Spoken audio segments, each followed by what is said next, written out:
this is hard. That's Howard Robert. I mean, or.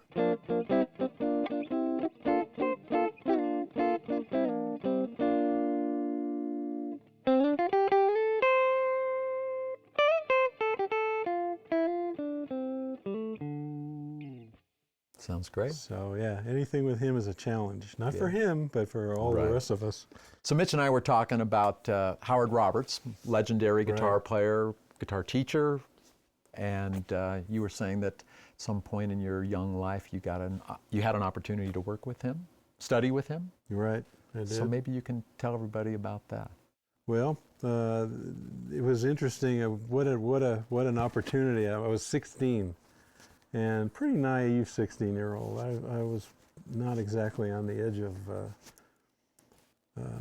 anything at the time.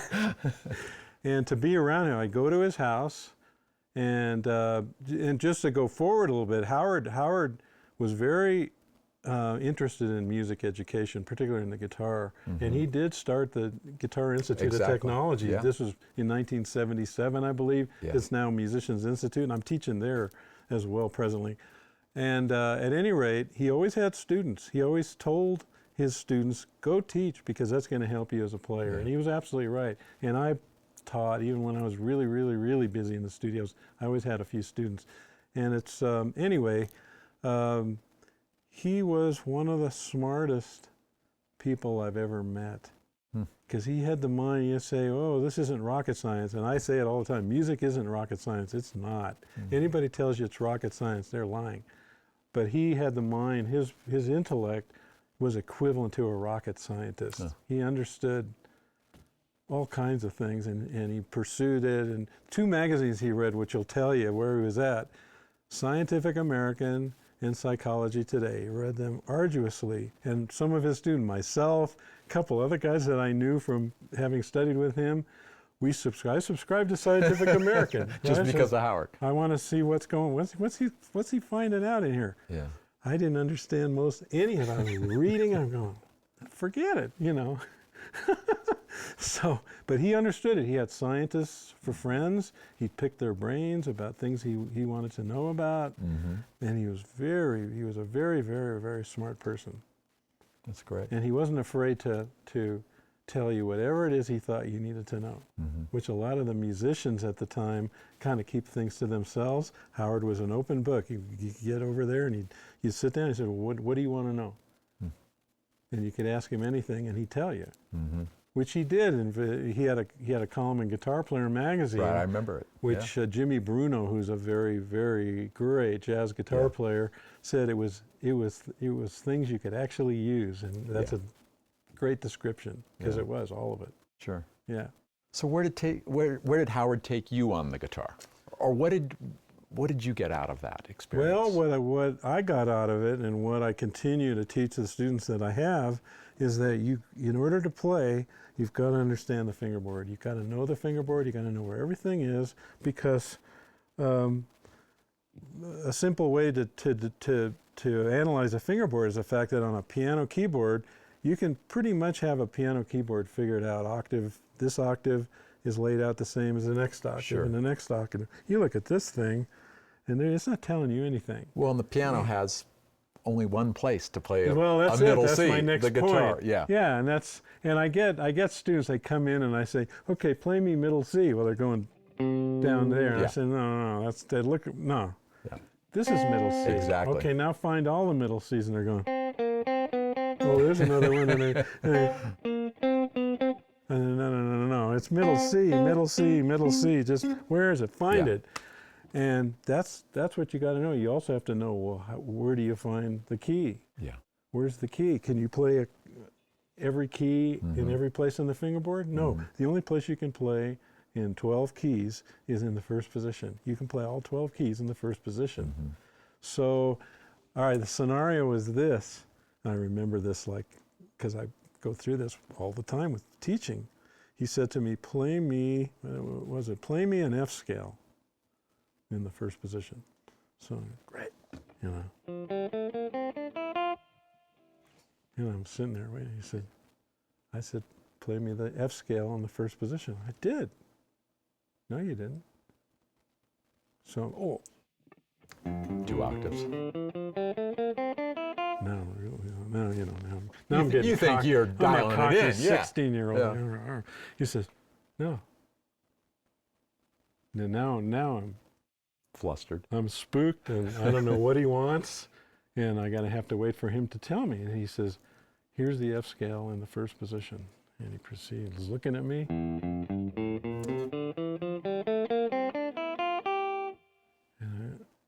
And I hadn't even thought of it. It was all do, re, mi. Do, re, mi this, do, re, mi that. Leave me alone. Don't. Mm-hmm. Yeah. And he said, now you need to do that scale from each note up the neck. Mm-hmm. And there's 5 places you're going to find that it's going to work. Right. So I went home, and I'm thinking about that F scale. And so I'm not going, and I got to find, okay, well, C, F, G. Okay, we'll see what happens here.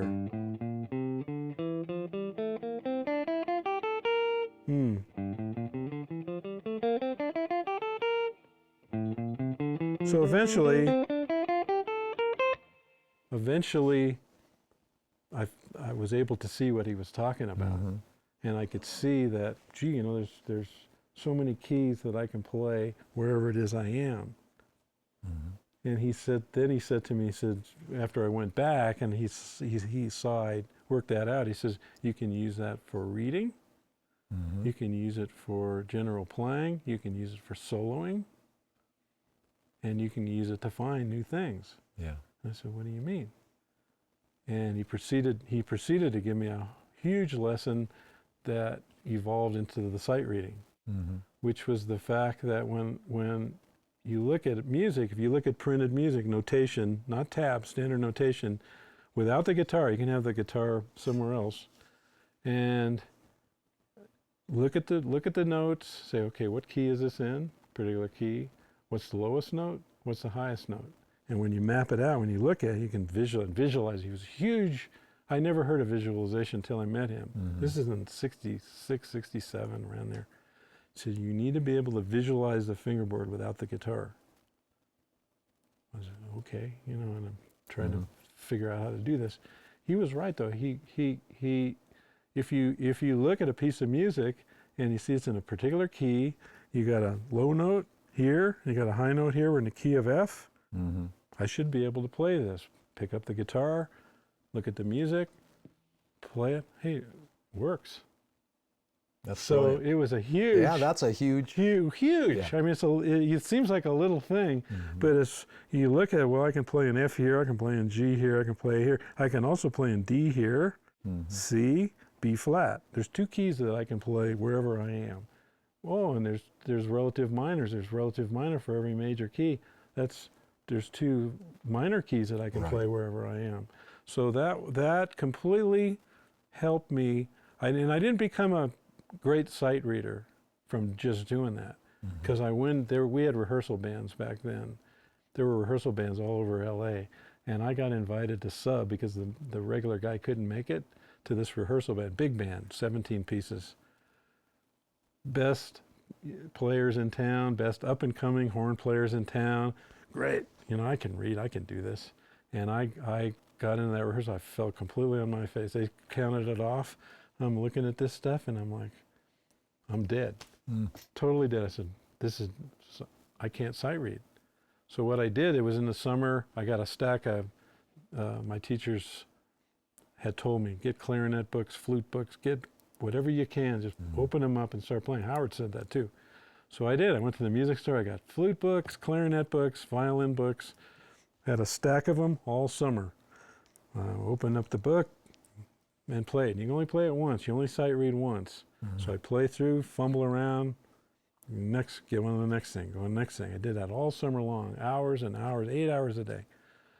Got invited to the rehearsal band. I don't know why, because of the first experience, but you know what? Just from doing that for a couple of months, my sight reading capacity went, phew.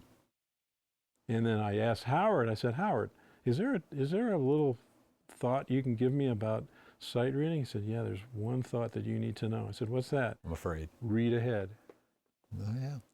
And he gave me this whole scenario about, your eye, you know, the note hitting your eye, takes time for it to go into your brain. Then you got to figure, where am I going to play it? What are the parameters of playing it? What does it sound like? So are you going to play that C, that middle C there? Kind of, you know, short. And he describes it. He says, look at the length of the string. How much sound are you going to get out of that compared to here? Right. In control, you want a vibrato. Well, vibrato here. Yeah. Oh, nice. Yeah. That's a little brighter. It's too bright. So, well, it's too bright for this. So I'll play it here, or I'll play it here.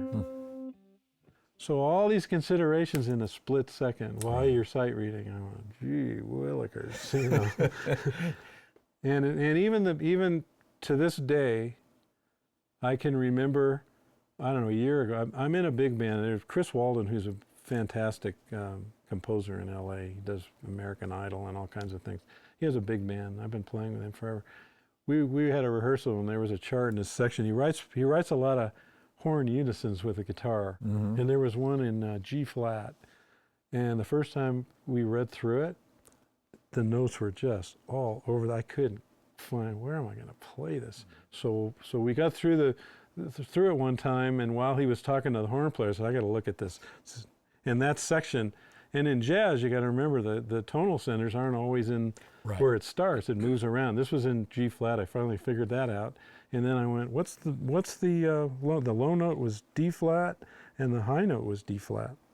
I said, well, let me try it right here. And we ran through it again. I stayed right there in that section. It played like a piece of cake. Wow. It's a fairly works. Cruel key. Yeah, it is. It is. Yeah, can be. Wow. Yeah. So how old are you at this time with the rehearsal bands, when the you're rehearsal first starting bands, that out? I don't know, I want to say anywhere between 18 and 20, somewhere in that. And you're studying with Howard at that time? Yeah, and it wasn't, you have to understand, Howard was one of the busiest session guys in town. And another interesting, so sometimes when I called him, he said, no, you know, I'm too busy. Go study with George Van Eps. Go take a lesson from George Van Eps.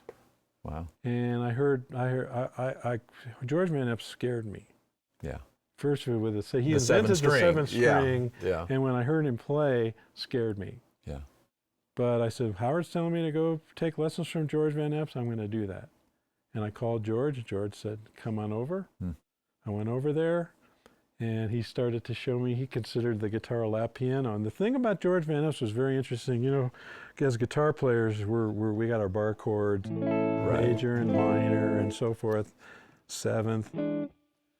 George thought of each chord as each line was moving. Oh, interesting. Like that. He wasn't about this chord, this chord, this chord. This note's going to this note. This note's going down to this note. And I came out of there, I had the biggest headaches. I took a few lessons. When Howard couldn't give me a lesson, I'd go to George, and I knew, well, it's going to be Excedrin headache number 1 today. Yeah. And it was. But I learned a whole lot. Sure. So I was saying, you know, I laugh. Yeah. And I joke for people, George Van Eps was Howard's sub as a teacher. That's it's pretty like, amazing. Boy, was I lucky. Absolutely. I didn't know it, but I was very lucky. Well, and in some of the playing that you've done with us the last couple of days, I'm hearing some of what you just showed us what George doing it's in all you. It's all there. Yeah. That's a beautiful story. Yeah, wouldn't have happened without them. Yeah. So when was the next pivotal step in your guitar playing career? Well, are you getting into live performances?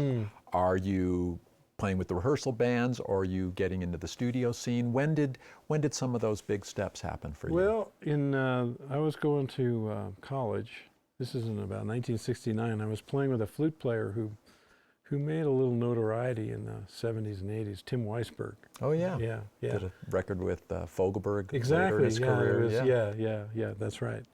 And he had a jazz band. I played with him, and we were doing a lot of live concerts and so forth. And I was doing casuals around town, and I was in college. I was going to Cal State Northridge. And I got a call from Sergio Mendes's people, from Brazil 77 at the time. Right. He had gotten very popular as a Brazilian artist, and needed a guitar player going on the road.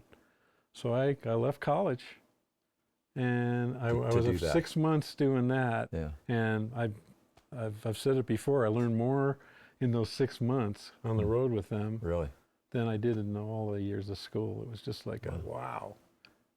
Well, more great stories. I think we'll conclude this segment and Okay. come back and learn more about Mitch's Great. career.